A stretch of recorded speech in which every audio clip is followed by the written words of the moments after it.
Tim Jaksa Agung Muda Tindak Pidana Khusus Kejaksaan Agung resmi menahan 8 orang tersangka baru dalam pengembangan kasus dugaan korupsi pemberian fasilitas kredit kepada PT Sri Rejeki Isman atau Sritex, serta sejumlah entitas anak usahanya. 8 tersangka berasal dari unsur manajemen PT Sritex dan sejumlah bank pembangunan daerah, termasuk Bank DKI, Bank BJB, dan Bank Jateng. Mereka diduga menyalahgunakan kewenangan dalam proses pemberian kredit yang menimbulkan kerugian keuangan negara hingga lebih dari 1 triliun rupiah. Penetapan tersangka dilakukan Senin, 21 Juli 2025, setelah penyidik menemukan cukup bukti atas praktik pemberian kredit yang melawan hukum. 8 tersangka antara lain AMS, Direktur Keuangan PT Sritex periode 2006 hingga 2023, BF Share, Direktur Kredit UMKM dan Keuangan PT Bank DKI, serta PS, Direktur Teknologi dan Operasional Bank DKI. Selanjutnya, ada YR, Direktur Utama Bank BJB periode 2019 hingga Maret 2025, BR, Pejabat Eksekutif di bank yang sama, serta 3 pejabat Bank Jateng, yakni SP, PJ, dan SD. Direktur Penyidikan Jampitsus Kejaksaan Agung, Nur Cahyo Jungkung Madio, menyampaikan para tersangka memiliki peran masing-masing dalam memuluskan pencairan kredit kepada PT Sritex, meski tidak memenuhi prinsip kehati-hatian perbankan. AMS, selaku penanggung jawab keuangan PT Sritex, diketahui menandatangani pengajuan kredit dengan dokumen fiktif dan menggunakan dana tersebut untuk melunasi utang surat utang jangka menengah atau medium term note. Sementara para pejabat bank dinilai mengabaikan prinsip 5C dalam analisa kredit serta tidak melakukan verifikasi terhadap laporan keuangan perusahaan. Kerugian negara yang ditimbulkan dari praktik ini diperkirakan mencapai lebih dari 1 triliun. Dan saat ini masih dalam proses penghitungan resmi oleh Badan Pemeriksa Keuangan. Untuk kepentingan penyidikan, 7 dari 8 tersangka ditahan selama 20 hari ke depan di sejumlah rumah tahanan negara, termasuk Rutan Salemba, Cabang Kejaksaan Agung, dan Kejari Jakarta Selatan. Sementara 1 tersangka dikenakan penahanan kota dengan pertimbangan kondisi kesehatan. 8 tersangka akan dijerat dengan Pasal 2 dan Pasal 3 Junto, Pasal 18 Undang-Undang Pemberantasan Tindak Pidana Korupsi, serta Pasal 55 ayat 1 ke 1 KUHP. Bahwa sebelumnya pada bulan Mei terhadap perkara ini telah ditetapkan 3 tersangka. Dan dalam perkembangannya, penyidik telah sampai malam ini telah memeriksa kurang lebih 175 saksi dan 1 ahli, di mana dari hasil pendalaman dan pengembangan penyidikan telah terindikasi dan terdapat fakta-fakta hukum yang melibatkan pihak-pihak lain yang selanjutnya penyidik telah melanjutkan dengan gelar perkara. Dan hasil dari pendalaman serta gelar perkara nanti akan disampaikan oleh Direktur Penyidikan Pak Nur Cahyo secara lengkap. Oleh karena itu kami meminta pada rekan-rekan media untuk menyimak dan mendengarkan dengan seksama apa yang disampaikan oleh Pak Direktur Penyidikan. Waktu dan tempat kami persilakan kepada Pak Direktur Penyidikan. Assalamualaikum warahmatullahi wabarakatuh. Salam, Om Swastiastu, Namo Buddhaya, salam kebajikan. Yang saya hormati Pak Kapus Penkum, rekan-rekan media semuanya. Pada hari ini akan kami sampaikan perkembangan penyidikan perkara dugaan tindak pidana korupsi dalam pemberian kredit PT Bank Pembangunan Daerah Jawa Barat dan Banten, PT Bank Jawa Tengah, dan PT Bank DKI Jakarta kepada PT Sri Rejeki Isman Tbk dan entitas anak usaha,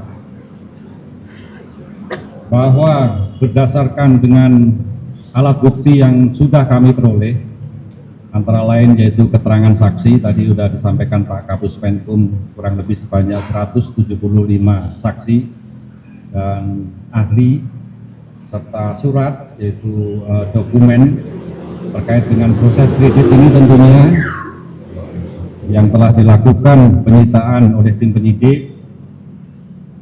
Maka pada hari ini setelah dilakukan pemeriksaan terhadap 8 orang saksi yang dipanggil pada hari ini, penyidik berkesimpulan setelah melakukan gelar perkara juga menetapkan 8 orang tersangka.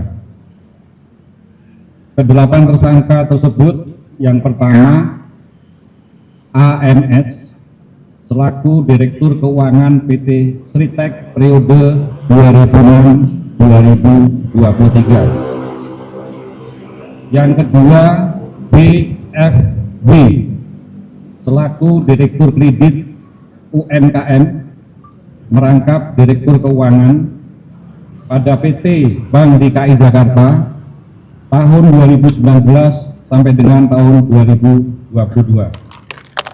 Yang ketiga PS selaku Direktur Teknologi dan Operasional PT Bank DKI Jakarta periode 2015 sampai dengan 2021. Yang keempat YR selaku Direktur Utama PT Bank Pembangunan Daerah Jawa Barat dan Banten periode tahun 2019 sampai dengan Maret 2025. Yang kelima BR selaku Senior Eksekutif Vice President Bisnis PT Bank Pembangunan Daerah Jawa Barat dan Banten periode 2019 sampai dengan 2023. Yang keenam SP selaku Direktur Utama PT Bank Pembangunan Daerah Jawa Tengah periode 2014 sampai dengan 2023. Yang ketujuh PJ selaku Direktur Bisnis Korporasi dan Komersial PT Bank Pembangunan Daerah Jawa Tengah periode 2017 sampai dengan 2020. Dan yang terakhir ke-8 SD selaku Kepala Divisi Bisnis Korporasi dan Komersial PT Bank Pembangunan Daerah Jawa Tengah periode 2018 sampai dengan 2020. Kami perlu sampaikan juga peran para tersangka, yaitu untuk AMS sebagai penanggung jawab keuangan perusahaan termasuk dalam memproses kredit di pihak perbankan.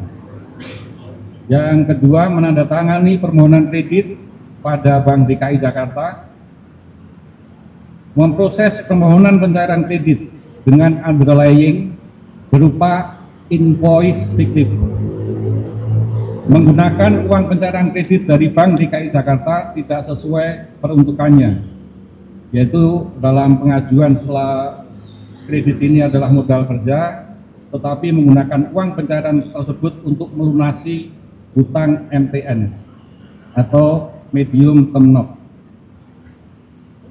Yang kedua, tersangka BFB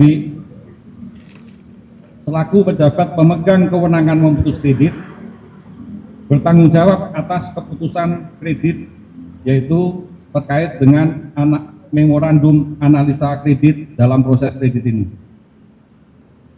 Selaku direksi komite A2, yaitu yang mempunyai kewenangan memutus kredit dari limit 75 miliar sampai dengan 150 miliar, tidak mempertimbangkan adanya kewajiban MTN PT Sritek pada BRI yang akan jatuh tempo. Dan selanjutnya tidak meneliti pemberian kredit PT Sritek sesuai norma umum perbankan dan ketentuan bank.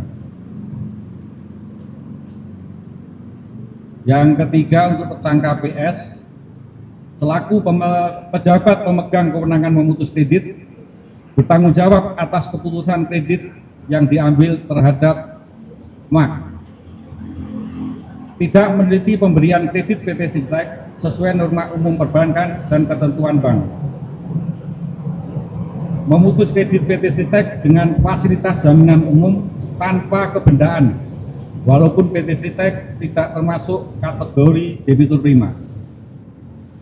Yang keempat, tersangka YR, yaitu merupakan komite kredit pemutus tingkat pertama, memutuskan untuk memberikan penambahan plafon kepada PT Sri Rejeki Isman sebesar 350 miliar rupiah, walaupun ia mengetahui dalam rapat komite kredit, pengusul MAK menyampaikan bahwa PT Sritek dalam laporan keuangannya tidak mencantumkan kredit existing sebesar 200 miliar rupiah. Tersangka BR, yaitu selaku komite kredit kantor pusat 4, memiliki kewenangan untuk memutus kredit modal kerja 200 miliar, tidak melaksanakan tugas dan tanggung jawab sebagai komite kredit sesuai dengan prinsip 5C. Yang keenam, SP, yaitu tidak mengindahkan norma-norma yang berlaku dalam pedoman pemberian kredit. Untuk kerugian keuangan negara, kerugian negara dari pemberian kredit ini kepada 3 bank itu kurang lebih sebesar 1.088.850.808.028 rupiah, yang saat ini tentunya masih dalam proses penghitungan kerugian keuangan negara oleh BPKRI.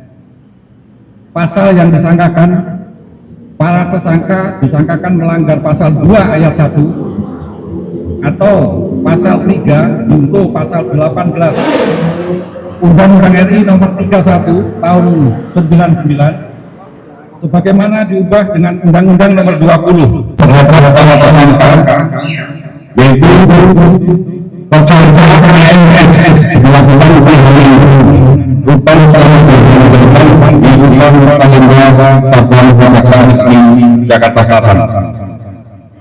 Yang kedua, tersangka PR dilakukan penahanan di rutan Salemba cabang Kejaksaan Negeri Jakarta Selatan. Yang ketiga, tersangka BFD dilakukan penahanan rutan bertempat di rutan Salemba.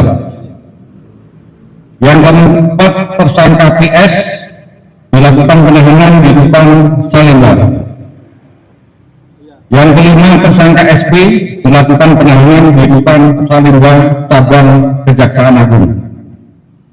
Yang keenam, tersangka PJ dilakukan penahanan rutan di rutan Salemba cabang Kejaksaan Agung. Yang kedelapan, terhadap tersangka YR, ini salah satu tersangka dari 8 tadi, dilakukan penahanan kota karena kondisi kesehatannya yang tidak memungkinkan. Demikian penyampaian kami. Wassalamualaikum warahmatullahi wabarakatuh. Media yang saya hormati, demikian secara jelas dan gamblang apa yang disampaikan oleh Pak Dirdik terhadap penanganan perkara dugaan tindak pidana korupsi pemberian fasilitas kredit terhadap PT Sri Rejeki dari 3 bank, BPD Jawa Tengah, BPD Jabar dan Banten serta Bank DKI. Mohon Pak dari Tempo, dari 8 tersangka tadi Pak kan disebutkan ada kesengajaan dari para pihak itu Pak. Nah, apakah perbuatan mereka ini juga berdasarkan kesepakatan dengan mantan Dirut Sritek Setiawan yang sudah ditetapkan sebagai tersangka?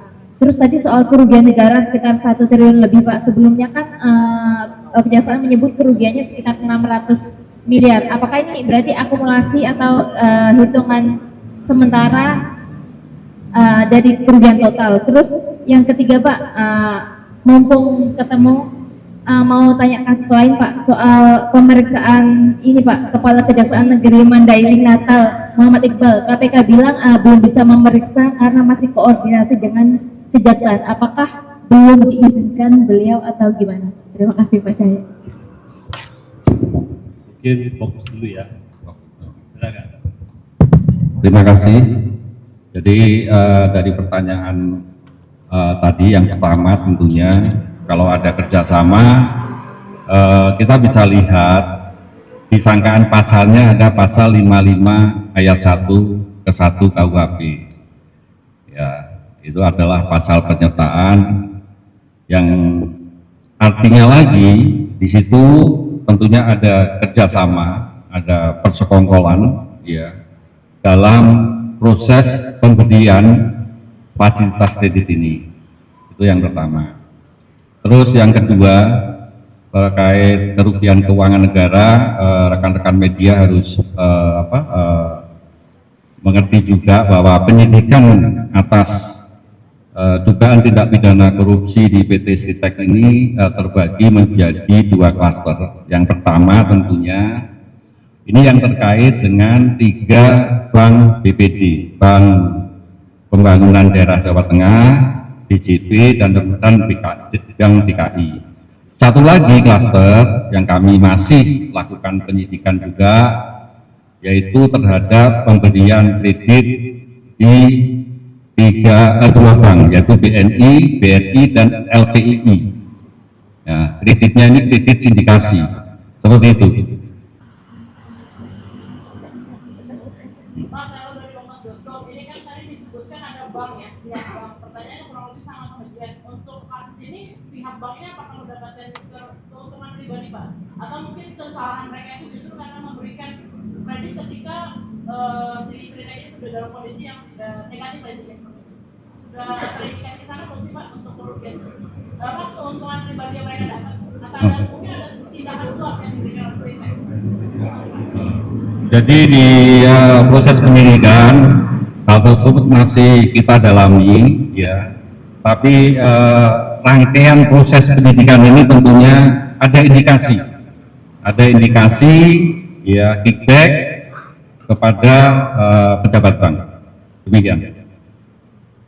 Jadi, saya sebutkan 1 triliun tadi itu terbagi menjadi 3 bank. Ya, pemberian kredit yang diberikan kepada 3 bank, yaitu Bank Jateng, Bank DKI, dan BJB.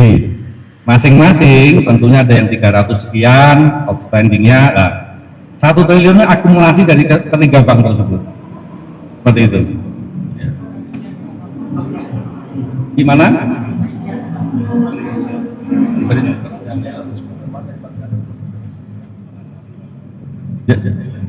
Jadi 395 miliar kurang lebih.